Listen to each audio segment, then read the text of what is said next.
Mesmo aqueles que são jovens, devem ter um parente neste país que já viveu melhor quando eu governava esse país. E nós temos que fazer uma luta incomensurável para que a gente possa reduzir a inflação e transformar aquilo que é inflação em aumento de salário para que o povo possa...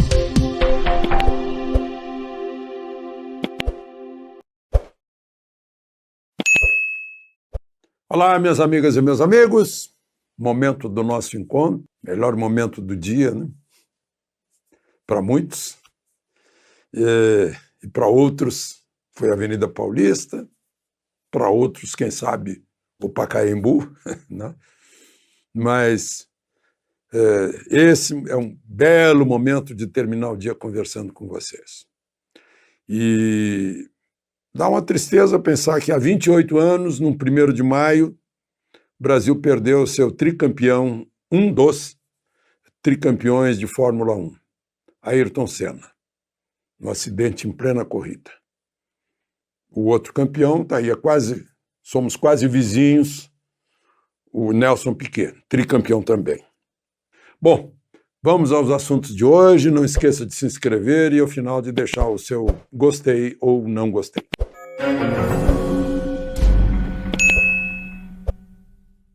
1º de maio, Dia do Trabalho, 1886, uma manifestação em Chicago, com repressão da polícia, e criou-se o Dia Mundial do Trabalho. O Getúlio Vargas, no tempo da ditadura, final dos anos 30, 40, fazia um discurso tradicionalmente no estádio do Vasco, estádio de São Januário, era o maior estádio do Rio de Janeiro. Estou lembrando disso ao ouvir o discurso de Lula. Eu tava no ar na Jovem Pan hoje, né? E ele falando lá na frente do Pacaembu, muito parecido, né? Com aquelas conversas assim super populistas, de grandes inovações, como se o governo do PT não tivesse tido aí 14 anos para fazer isso que ele diz que vai fazer agora sendo eleito. Foi um discurso bem eleitoral, bem de candidato, que Bolsonaro evitou fazer.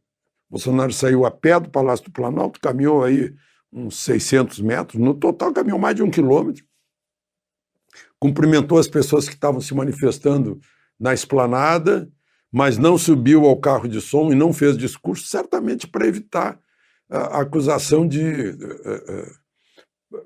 campanha eleitoral fora de época. Ele já tinha tido uma estrondosa recepção lá em Uberaba, né, na 87ª Exposição de Gado Zebu, lá é a sede da ABCZ, né, uma entidade quase centenária e conhecida no Brasil inteiro. E, aliás, não custa lembrar, né, que Ciro Gomes foi lá no AgriShow, em Campinas, corajoso, né? E como ele tem pavio curto, vocês viram o que aconteceu, né? Bastou alguém gritar mito e ele já meteu a mãe da pessoa. Meu Deus do céu, que nível. Bom, mas, voltando ao dia de hoje, o momento principal foi em São Paulo, que é o maior colégio eleitoral do país. Houve aquela concentração na frente do Pacaembu, na Praça Charles Miller, que é um pioneiro do futebol aqui no Brasil, um produtor, e na Avenida Paulista. Me pareceu assim a proporção de 10-1. E em toda parte foi mais ou menos assim a proporção. Aqui em Brasília não teve muito público na esplanada, mas na outra manifestação, na manifestação contrária, da esquerda, foi um convescote. Foram talvez 50 pessoas, né? Lá na esplanada, imagino 4, 5 mil pessoas, não foi muito. Belo Horizonte foi mais do que isso, Rio de Janeiro foi mais, né? Enfim. É muito saudável que haja manifestações opostas, né? Isso é democracia. Nos últimos anos tinha uma ideia única. Era a única ideia que era veiculada. Aí surgiu o Bolsonaro e catalisou o outro lado, o lado silencioso, que acordou e se mostrou maioria, como se viu no resultado da eleição e como se vê hoje nas manifestações. Mesmo num dia em que a manifestação de um lado foi mais fraca, a do outro foi ainda mais fraca. Mas esse é um problema para as empresas, agências de pesquisa eleitoral, que não refletem o que a gente vê na realidade, nas ruas. Eu fico imaginando a preocupação deles. Estão agora tentando dizer que já está empatado e tal, né? Mas isso não existe. Não consigo conceber que alguém que é Lula mude para Bolsonaro. Não faz sentido. É ofender as pessoas, dizer assim, olha, você não tem princípios. Né? Bom, mas outra coisa que sim, aí Lula aproveitou lá no discurso, ele começou o discurso já tentando corrigir mais uma dele, né? Ele, no sábado, foi lá num bairro de São Paulo e disse que Bolsonaro não gosta de gente, gosta é de policial. Quer dizer, qualquer pessoa com mais de 2 neurônios entende que Lula, na cabeça de Lula, policial não é gente. Tanto que ele pediu desculpas. Disse isso mesmo, pediu desculpas. Mas aí eu disse, meu Deus, ele já brigou com atirador, brigou com as religiões, com a história do aborto, brigou com os deputados federais com a história de assediar a residência deles, a família deles. Agora brigou com os policiais, é uma coisa incrível, né? Não sei qual é o objetivo. Ele, quanto mais fala, mais se atrapalha. Bom, mas, enfim, foi um dia de muita manifestação. Incrível que seja a manifestação, né? Lá no Pacaembu, o mote parece que era dizer que o Estado é responsável por 650 mil mortes na Covid. Todo mundo sabe, está na cara, ninguém que é trouxa sabe que quem contribuiu para esse número de mortes, que poderia ser metade, foi quem impediu que a doença fosse tratada. Não? Bom, mas o mote do outro lado foi defesa da liberdade, da Constituição e da democracia. Eu não duvido que tenha mídia dizendo que foram atos antidemocráticos, né? Que eles invertem completamente. Bom, outro acontecimento do dia é lá o triplex de Guarujá. O famoso que não sei se é de um amigo, não é de Lula, aquela coisa toda. E, enfim, ele foi arrematado por Fernando Gontijo, que agora lançou para o aluguel. Vai ser um aluguel histórico, né? Aluguel do triplex que deixou de ser de Lula porque ele foi condenado. Tem gente até dizendo que ele foi absolvido. Não foi. O Supremo anulou a condenação, mas não foi absolvido. Foi condenado na primeira instância, na segunda instância e na terceira instância. Um caso único. Depois chega no Supremo e diz que todos os juízes erraram, né? Mas não é só ele, não, né? Agora mesmo parece que tem mais 42 que foram liberados, sob o mesmo pretexto da suspeita do juiz Moro na coleta de provas e tal. Ora, vai convencer o brasileiro disso, né? É imaginar que o brasileiro é muito ingênuo, né? O brasileiro acreditar nisso. Bom, outra questão que eu queria comentar aqui, porque no fim da semana, na sexta-feira, o presidente Bolsonaro vai a Guiana, que é uma ex-colônia inglesa. Vai visitar Georgetown. E aí, sabe quem vai ser o presidente da República? Rodrigo Pacheco. Sabe por quê? Porque Mourão é candidato ao Senado pelo Rio Grande do Sul. Se ele assumir a presidência, ele fica inelegível. Já está a menos de 6 meses da eleição. Arthur Lira, presidente da Câmara, seria o seguinte, na linha prevista pela Constituição, vai ser candidato provavelmente à reeleição deputado federal. Também não pode, né? Mas como? Mas eles não são obrigados a assumir? São, se estiverem no país. Mourão, na véspera, vai para o Uruguai, que é o lugar mais perto do Rio Grande do Sul. Lira vai se ausentar do país também, não sei para onde é que vai. Aí Rodrigo Pacheco provavelmente vai realizar um sonho, que é ficar presidente um dia. Agora é um absurdo isso. Isso era no tempo das navegações, né? O presidente se ausentava de navio, ficava até incomunicável, né?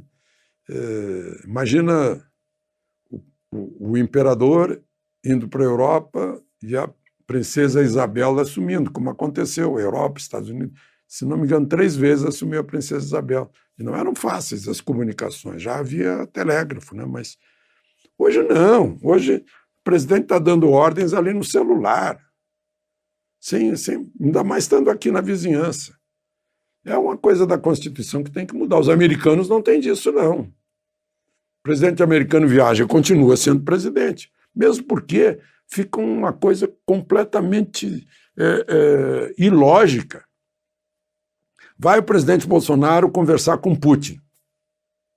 Aí assume Mourão aqui no Brasil. Mourão é o presidente do Brasil em exercício. Mas não é o presidente do Brasil que está conversando com o presidente da Rússia? Se ele assina lá um acordo, ele está assinando como presidente do Brasil.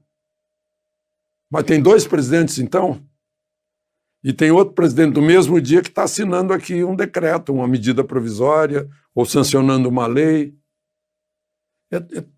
É um disparate. Rodrigo Pacheco, certamente, se alguém apresentar uma mudança da Constituição para fazer isso, ele não vai dar andamento agora, enquanto não ter o gostinho de sentar na cadeira de presidente, né?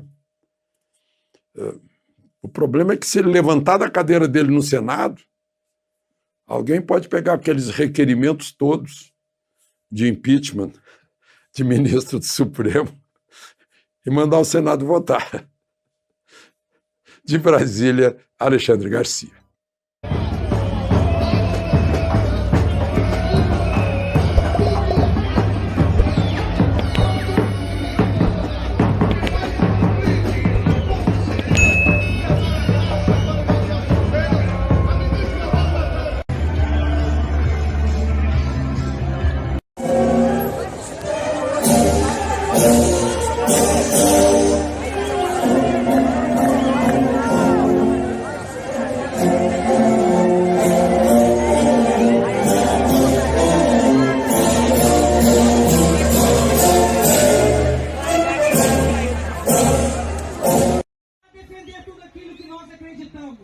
Até hoje estão tentando entender como um deputado federal de baixo clero conseguiu chegar à presidência da República sem partido.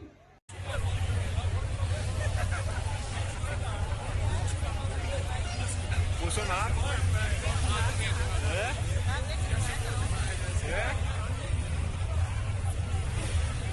A manifestação aqui é a favor do Bolsonaro. Ok. Bonito, você aí.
Os filhos deste sol